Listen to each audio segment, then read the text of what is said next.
Muko muramurikira ni Ange Michel Muhemana ndabaye kaze mwese mu kiganiro kuri kubohora ariko kiganiro gica kuri video nashima Imana yuko tusaka ryo keza kandi ubwo dusangira ijambo ry'Imana nkuko vyama tuganira ku ijambo ritandukanye Imana yadushize ku mutima gadusangire kugira ngo mushobore gufashwa mu gukura mu kumenya Kristo no mu kumenya ubuntu yatugiriye igihe yaza ku isi kugira ngo avuke yongere apfe abeho ku bwacu agira ubuzima bw'Imana abuduhe ku bw'ubuntu. Rero nashaka no munsi tuvuge ku ijambo ritonya rivuga ngo ubutumwa bwiza cyari ico.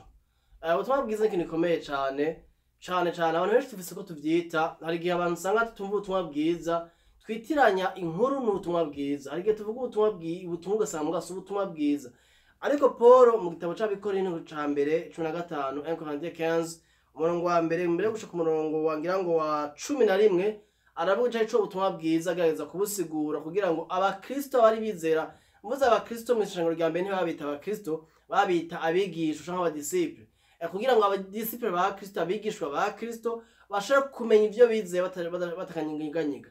Ibibazo duhura navyo uno munsi aho higishwa inyigisho nyinshi zisa n'ubutumwa bwiza katari ubutumwa bwiza, na ba Petero ba Paul abo nyine barahura navyo ku buryo byasaba ko ba Paul bamwe ko baragendera amashengero ayandi bakayagendera ayandi bakayandikira makete nkubwira ikibazo c'Abikorintho kugira ngo bashobore kubakosora babahanure bonge banabigishe vy'ukuri ubutumwa bwiza bakwiye kwizera ubwo bakiriye nubwo bakwiye kugumamwo. Ndashaka no munsi usome rero mu minota mikenya ngira 40 ya mbere yo muri 1 Corinthiens 15 ariko no wa mbere 15 ngo wa mbere ku wa 4 turabe gatunya Paul yasobanura ubutumwa bwiza n'ingene bakwiye kububamwo.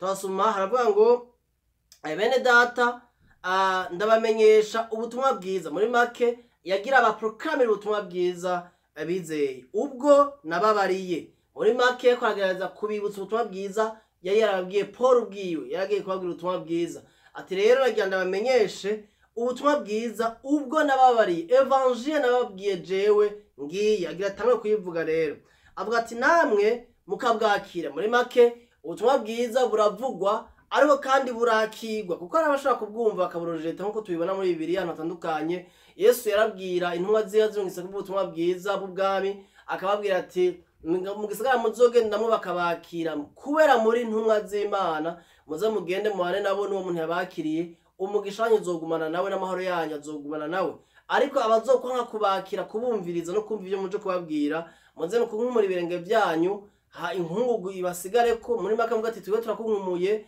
turagiye haba mwigire. Rero ubutumwa bwiza buravugwa ahandi mu Baroma 10 Paul aravuga ati mbega bazokwizera gute batabwiwe, kuko kwizera kuva mu kumva ijambo rya Kristo, muri make si ijambo ry'Imana gusa, muri rusange ijambo ry'Imana n'ubutumwa bwa Kristo butubwira Kristo Yesu. Mwene data Paul avuga ati bazokumva gute batabwiwe ngo bizere bumve ko tubanza kumva iyo message ubutumwa bwiza bwa Kristo tubanza kuvuguma. Rero tubabwira ngo nagenda bamenyesha ubutumwa bwiza ndabibutse, muri make ubutumwa bwiza nababwiye ubwo aribwo kandi namwe ubwo mwakiriye. Avuga ngo umwe namwe ubwo nababuriye, muri make ubwo mwumvise hama mukabwakira. Ubutumwa bwiza buravugwa ca mbere, ca kabiri umuntu kubanza kubwumva. Nje tubatamuntu bivuga ngo yarakijijwe atigeze yumva ubutumwa bwiza aketse Imana yakugende mu buryo special nko mu ndica mu ndi buryo. Ca gatatu ubutumwa bwiza buraba received, urabwakira biciye mu kwizera. Bitubwira ngo mwakirijwe n'ubuntu kubwo kwizera, vous avez été sauvé par la grâce au moyen de la foi. Mu Gifaransa bivuga neza au moyen de la foi, biciye mu kwizera. Muri make ukwizera ni tuyo ubwo buntu bw'Imana butuzanira amagakiza. Rero aravuga ati namwe mukabwakira kandi mukabuhagararamwo. Muri make ntiyavuze guhagararamwo gusa, barabwumvise barabwizera barabwakira, ari ikindi gikurikira babugumye, ils ont été affermis dans cet évangile, babaye firm mu Congereza, babaye ferme affermi. Ni ikintu gikomeye cyane kumva ubutumwa bwiza, ni ikintu gikomeye cyane mwene data, ariko kandi kubuhagararamwo ukabushikamamo ukaba utanyiganyiga ukabubwizera hamwe uvuga uti sinyiganyiga. Nk'ubuje nta muntu yombesha gusa ndi Murundi, ndavyemezwa mu mutima, ni conviction mfise ko ningene meze ndi Murundi. Mwene data nano hana nationalité kindi gihugu nk'ubaho ndi muri Amerika, hari nationalité yaho uko bizogenda kose deep down mu mutima narahawe ubutumwa bumbwira ati wowe uri umurundi zokwa muri umurundi kwa nico ndi. Rero nawe ukwiye kugera ahantu mu buzima bwawe ubutumwa bwiza bwa Kristo ubuhagarara mu bene data. Hari inyigisho zitembera nyinshi uno munsi nyinshi cyane, zimwe zisa n'izindi zivuga ubutumwa bwiza, hari zikubwira icuri ico wokora, ingene ukomeye, ingene ugitangaza, ingene uganje, ivy'amafaranga woronka, ivyo kubiba kugira wimbure hamuronka amahera y'ibintu by'isi. Hari ibintu byinshi kubwira byiza byo ngaha kwisi, ariko inkuru nziza tuko turabona ngaha tugira tubone canke siyo nkuru nziza isi ikiravuga. Isi kivuga ibintu amashengera mwamwe akavuga ubundi butumwa atari bwa Kristo butandukanye nubwo Pawulo aravuga ngo mukabuhagararamo. Ijambo rirakomeye bene data, nje tuma dukwiye guhagarara neza tubanyeganyiga mu butumwa bwiza bwa Kristo. Ahandi Pawulo avuga muri Kolosayi 2 Colossiens chapitre 2 aravuga ngo nkuko mwamenye Kristo mwumvise ibya Kristo aba ariko mugendera muri we. Muri make kumva Kristo nico yakoze nico uri muri we, Imana guhamagara kugendera mu bwo butumwa bwiza bwa Kristo ku munsi kugira ngo bigaragaze ubuzima bw'Imana muri wowe ku munsi aho baye. Rero ngo mukabagaramo kandi mugakizwa nabwo. Haleluya. Mwakijwe nande n'ubwo butumwa bwiza. Mwene data ubutumwa bwiza nibwo bugukiza. Ntushaka gukizwa utumvise ubwo butumwa bwiza nkuko turabibona ngaha. Wana ko Paul yababwiye barabwumva barabwakira babushikamamo, ariko kandi bwabanje no kubakiza. Ubwo butumwa bwiza l'evangile nous sauve. Ubutumwa bwiza ni inkuru nziza. It's a good news. Mwene data warukwiye kumva igihe bakubwiye ibitumwa bya Yesu ukumva umutima waranezerewe. Nico gituma igihe muzura abantu babiri ariko barigisha hakaba umwe aza kubwira ama technique les 5 étapes à la sanctification au salut, intambwe zitanu zugira ngo ukizwe, imfunguzo zitanu zugira ngo ukure mu gakiza ni bitandukanye. Hagacaza undi umuntu agupresenta Yesu agwica yakoze icuri aho bakubwira Kristo uza ubu munezero ugira mu mutima. Umwana w'umuntu nawe kurankurikira, Imana yakuremye kugira ngo unezererwe Kristo, unezererwe ubutumwa bwiza bwa Kristo. Niko Imana yabiremye. Yesu ni inkuru nziza ubwiwe. He is a good news.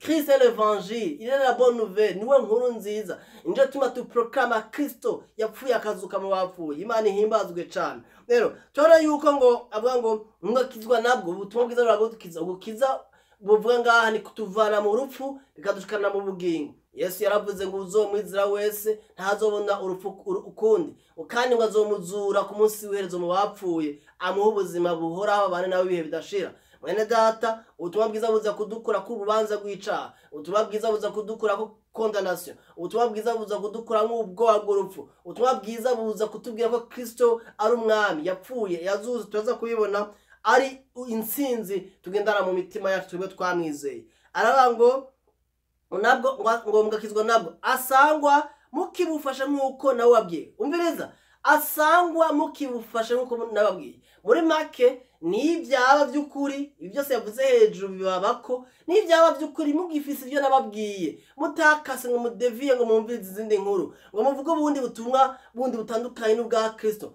Paul aravuga mu Bagalatiya igice ca mbere ngo 6 w'indwi n'umunani mbere n'uw'icenda aravuga mu ngambo amajambo make ndabipahafaze mu majambo yiwanje. Aravuga ngo ndatangaye ngana muko murakurikira ubundi butumwa butandukanye n'ubwo twababwiye, ngo nahoze umumarayika avuga ubundi butumwa butandukanye n'ubwo twababwiye, ucanke akazi ceta nk'ikete rimeze nk'imwe ngo rivuye iwacu atari twe twajyanise ngo uwo muntu avuga ubutumwa nk'ubwo butandukanye n'ubwa Kristo ngo arakavumwa. Mu Gifaransa avuga ngo kiswa anathème. Umviriza mwene data, kuvumwa ni ikintu gikomeye cyane. Paul yavuga ati umuntu aza kwabwira ubundi butumwa butandukanye arakavumwa. Imana ishaka ico yipfuriza wewe jewe na wewe cyacetse twe twigisha nuko tugira abantu Kristo. Imana yaturungise kuvuga ibindi bintu, Yesu ntiyatumye ishengero kuvuga ibindi bintu. Mwibuke igihe yagenda agira duge mu ijuru yabwiye ba Petero gute muri Matayo 28 umurongo 18 yabwiye ngo ico bita la grande commission cyangwa the great commission mu Congereza canke igikorwa nyamukuru yadutumye gukora. Yesu yavuze ngo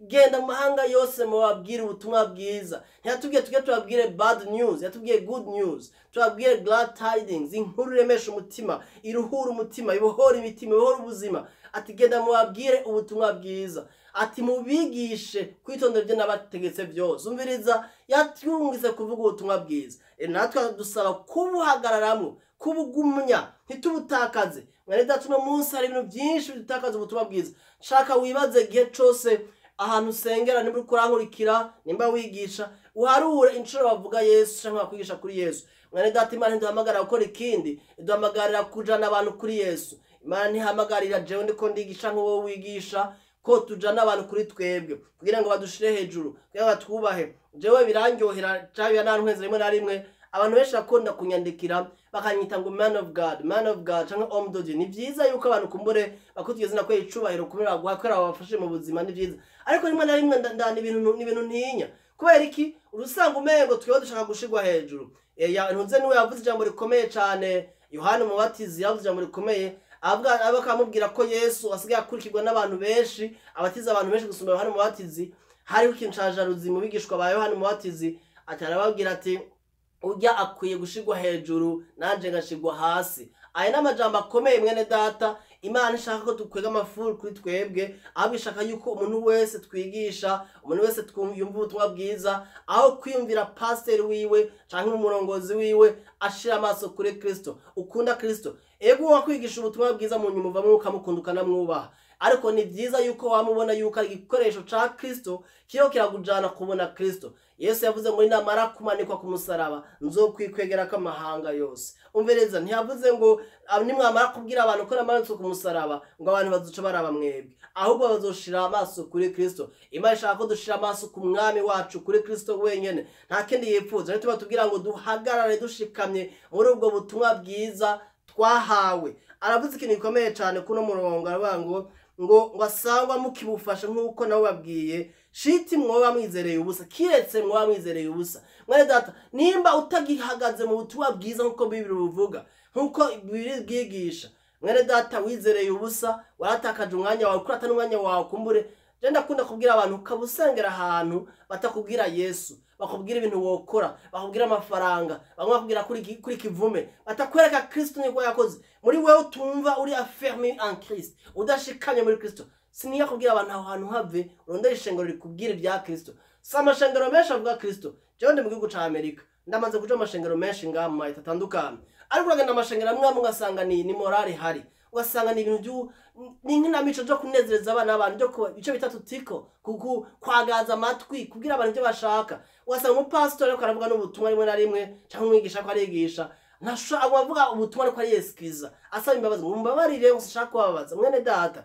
ubutumwa bwiza buteza kutubabaza kubera butatubwiye dushaka kumva, ntibutubwira ibinezerera imibiri yacu n'imitima yacu n'ivyumviro byacu. Ubutumwa bwiza buza kuduhanura, kudukosora, kudukiza, kutubohora, kudukura mu bintu bitworona bidusambura, byonona imiryango yacu, byonona amashengero yacu, byonona akazuza kacu. Ubutumwa bwiza buza gukiza ingwara mu mibiri yacu.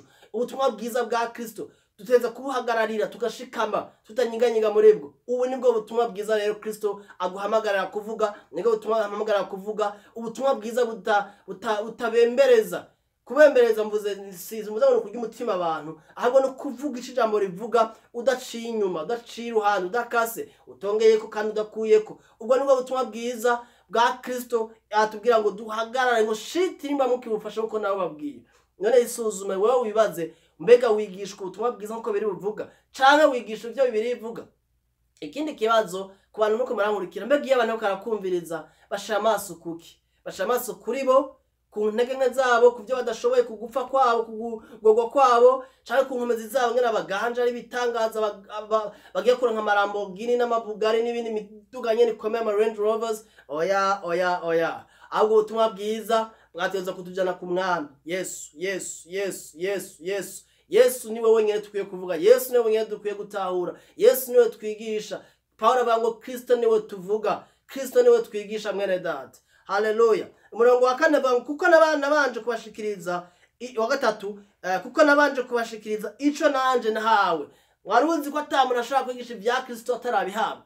Haleluya, utarabishurwa. Paulo avuga ikintu gikomeye ngo nabanje kubashikiriza nanje nawe. Wari uzi ko Paulo igihe hari abantu twihutira kuja kuri scene, kuri estrade ugiye tuboneke cyane kuvuga ubutumwa, ni struggle na jemba bamwe muri rimwe, hagiye muri mengi Imana yanyatse ibintu byose narishimiye bya ministeri n'ibindi, irabanza yavyuka rikuta kagufuri. Kubera iki? Kubera ibanze inyigisha, impingure, inkosore, ingorore, nsubize ku murongo kumbura aho ariko ndakata mu bintu bimwe bitari ivyo. Rero kugira ngo singere ndirata ingufu zanje ngo nirate Kristo, Paul aruzi ko yamaze imyaka ishika 14 mu gihugu ca Arabie Saoudite. niko bavuga muri Galatiya ba mbere ne mu gice cya kabiri ko Imana yaramuhamagaye iramubwira ati yingo nzokunga kure ku banyamahanga kuvuga ubutumwa bwiza gushinga nta butumwa bwiza bw'ubuntu kuko abanyisirayeli bari babwanse Imana icaramuhamagaye na Barnabe barungika mu bihugu by'abanyamahanga mu bapaye kuvuga ubutumwa bwiza bwa Kristo hanyuma ariko imbere ya nyuma yahicamujana muri Arabie Saoudite umwami Yesu rero muri myaka 14 ntibatubwije ariko arakora abivuga ahantu hamwe gusa ariko Imana ngo yakiramuha revelation ishurirwa ryo kwa Kristo amaze kuva muri Arabia Paul aravuga ati igihe nava muri Arabia umwami Yesu amaze kunyigisha kumishura ico yakoze ati sinarinze kuja kuraba ba Paulo na ba Petro na ba Yakobo barabakuru mwishenga na ba Yohani ahubwo nace ngenda kuvuga ubutumwa directement atawo ndinze guhanuza muri we yarumvise ko hageze ko ivyo yahawe iyo nkuru ya Kristo aja kwibwira abandi aja kuyivuga mu banyamahanga kandi iryo jambo igihe iyo formation yiwe yariko iraba iyo formation yeze iryo jambo ryakukiko n'ubushobozi n'ibitangaza n'utwomeze kumbura muri yo saison urahantu uko acishwa ahantu uravuga uti none ko Imana yampamagaye yampaye amasezerano yo kuvuga ubutumwa bwiza bw'ubushobozi bw'ubuntu bw'Imana bw'ubwami bw'Imana none bigenda gute ko ndahantu ariko ndabibona kumbura ukurigishwa kumbusha akamara imyaka 3 4 5 6 7 14 nawe kumbura 20 canke 3 canke umwe Imana ifise saison yagucisha kugira guhingure we forge ube umuntu ahinguwe indani mu mutima hanyuma uzogenda ugaragaza ubushobozi bitangaza no twumiza mu izina rya Kristo ariko ijambo wigisha yishikira abantu ari ijambo rikomeye rishikamye ijambo riremesha imitima ya benshi yaravuze ngo kuko nabanje kubashikiza ico nanje nawe yumviriza ivyo yahawe nibi yuko Kristo yapfiriye ibyaha byacu number 1 ibutumwa bwiza tubwira ko Kristo yapfuye kubw'ibyaha byacu uko niko biri tubwira mu byakozwe no 13 acte 13 Yesu uze kuyisoma Chachara 38 atubwira ngo kuko muri Kristo niyo mubwirirwa imbabazi z'ivyaha ngo car c'est en Christ que le pardon des péchés est prêché ubutumwa bwiza bw'imbabazi z'ivyaha buvugwa muri Kristo ko Yesu yatubariye ibyaha byacu kahise kubu nakazoza Imana yatubariye ibyaha by'ibihe bidashira la réconciliation gusubiza hamwe n'Imana byarabaye muri Kristo Yesu ibyaha yabariye abantu bose byari muri kazoza kubera igihe yapfa jewe nawe se twari turi mu buryo bwo mu mwanya yari kwarapfa ariko mu mubiri twari kumwe nawe kuko twapfanye nawe mu mubiri wiwe ariko no mu mpemu twapfanye nawe amaze gupfa rero ku musaraba atanga ikimazi c'ivyaha canke igitambo c'ivyaha rimwe rizima une fois pour toutes niko Abaheburayo 10 higisha kugira ngo twamwizera Imana duha imbabazi z'ivyaha kubuntu ingabire mukundi wa kurankurikira imbabazi z'ivyaha zivugwa muri Kristo mushobora kuba baregwa ivyaha ko batanze amashikanwa ko abasenze wisonzeshije ko basimye bira cyane ko uja kwisengero cyane mushobora kuba baregwa ivyaha byawe kubosha ibyo byose kubera ikintu nakimwe wokora no kwizera Kristo kuko imbabazi z'ivyaha zigaragara muri Kristo Yesu Kristo umwami w'abami n'imbabazi z'ivyaha zigaragaramo umwakiriye mu mutima Yesu arahindura ubuzima bwawe ahindura ivyimviro byawe aguha ubuzima bwiwe agakura ubuzima bwawe upfuye akabwica ku musaraba ko bituma ngo twapfanye nawe ku musaraba rero Kristo niwe atanga imbabazi z'ivyaha sikindi kintu sibisabisho saberanda bagusabira sibikira Maria gusabira Kristo haleluya ni Yesu Kristo wenyene atanga imbabazi ngo yuko Kristo yapfiriye ibyaha byacu nkuko ibyanditswe bivuga umva ko ibyanditswe bivuga nuko Yesu yapfiriye ibyaha byacu agahambwa Yesu yarapfuye Yesu yarahambwa ubwo nubwo butumwa tuvuga akazuha ku munsi ugira gatatu Yesu yarazuse mu bapfuye akazuha ku munsi ugira gatatu nkuko ibyanditswe bivuga Imana ihimbazwe cyane rero Yesu yarapfuye apfira ibyaha byacu Yesu yarahambwe mu bapfuye kandi igihe yapfa twahapfanye nawe igihe yamwa twahamanywe nawe igihe azuka twazukanye nawe mu bapfuye biciye mu kwizera kuko yakoze duhinduka abazima mitima yacu Yesu yarazuse bene data hari gatuvuga ubutumwa bwiza cyane cyane tugahagarara ku rupfu rwa Kristo rwo ku musaraba Yesu yarapfuye ku musaraba nibwo tugarukirako ariko ubutumwa bwiza bw'umusaraba buvuga Yesu ko yapfuye Yesu ko yabambwe ariko ko Yesu yazuse mu bapfuye kuko kuzuka ku mu bapfuye ndio itandukanya Christianisme cyangwa ubu Kristo n'ayandi madini yose ari kwese amadini yandi yose aravuga ibyo abantu bashaka gukora n'ibindi bitandukanye ariko Kristo ni wenyene yazuse mu bapfuye waruzi ko witwa mutume Muhammad abayisilamu bita Muhammad nawe nyene ataduse mu bapfuye bamwe abantu bavuga yuko yaravuze ariko arapfa ngo jewe ngo sinzi iyo ndiko ndaje umviriza twebwe dufise iyo confidence iyo confiance muri twebwe ko Yesu yapfuye arahambwa arazuka mu bapfuye kugira ngo abazomwizera nabo bazokurikirwa ubuzima bwo kudapfa ngo il a amené la vie et l'immortalité yazanye ubuzima no kudapfa ubwo nibwo butumwa bwiza bwa Kristo ko yapfuye yahambwe yazuzako kandi ko yazuduje mu ijuru yicaye ibyo bwa data aho natwe mu byo bimwe bamwize twicanye nawe mukundwa abo nibwo butumwa bwiza nibwo butumwa niyo good news niyo munezero nivyo bizana munezero mwiza waruzi ko Kristo umva ubutumwa bwiza hariho umunezero ugira ari kuruka niyo nkuru nziza ndaganda kubwire uno munsi umuntu yohoza abantu babiri baje kubwira bakuzaniye inkuru fata yuko umwe akuzaniye inkuru akubwira yuko wabuze umuntu ukunda cyane mu muryango kandi ko hari ibintu taza gukora kugira ngo uwo muntu kumbure uwo muntu bamuhamba ari ibintu bivisha gusaba bindi amafaranga menshi gutwara uyo muntu umwumvirize wiyumvire wumviye inkuru akuzaniye wumva ari umutima wawe uza kumera urababara iyo ni inkuru mbi ariko kandi uca kurundi ruhande reka mfate ikintu abantu benshi dukunda menshi no kurankurikira mukunda kandi musengera bagaca kubwira ati umuhakazi undi muntu akuzanira inkuru nziza ikubwira ko mwitongo canke mwitongo iwawe canke munzi wawe bahasanze ikidiyama ishobora gukuta amamiliyari 10 y'amadolari dufate n'akaroni naguhaye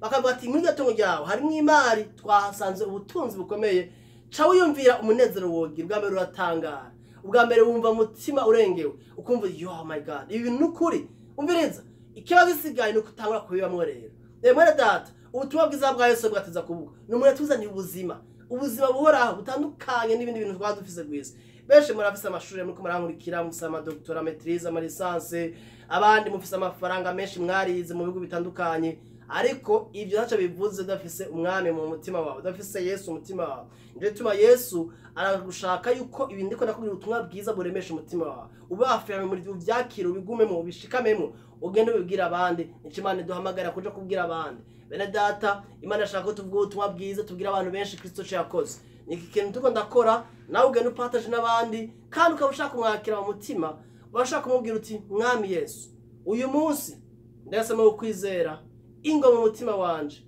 umbere umwami n'umukiza nakira ubuzima bwawe buhoraho mu izina ryawe gira rihambaye amen mwene data ayinye ukoze ubibwiye umwami Imana ashaka ko wakira gakiza ugishikana nawe wigisha genda wige usaba umwami Yesu aguhishurira aguhishurira twese ntituraza guhishurirwa tuma duhishurirwa umwami ku munsi kumwe ariko we have to preach the good news tuteza kuvuga ubutumwa bwiza devons proclamer la bonne nouvelle kitabutavanze utaridiriwe mugani uraho utarimwo birungu hari abantu narinzi n'abantu umuntu narinzi yigeze kugira urubanza igihe kimwe rwa anniversaire mugabo yari akenye hanyuma ko atama yari afise acagura ntuzenye agura jus acayisukamwo amazi menshi kugira abantu bashobore kuronka n'utwo banywa mugabo abantu banyoye benshi ntibayimaze kubera yari diriwe ntihari mu buryohe ubutumwa bwiza rero buridiriwe rero bumera nk'iyo jus irimwo amazi menshi ahubwo bukwiye kunywa ibintu byiza bikwiye niko n'ubutumwa bwiza tukutaravuga rero inyigisho yanje garukiye ngaha ico nsengera umwami wacu Yesu Kristo nuko aguhishura ubutumwa bwiza ubushikamemo ubugumye ubandanye ubwigisha mukungu ndarangije inyigisho nuko ubuntu amahoro umunezero biva ku mwami wacu Yesu Kristo biganze mu mutima wawe uno munsi nibe bidashira amen.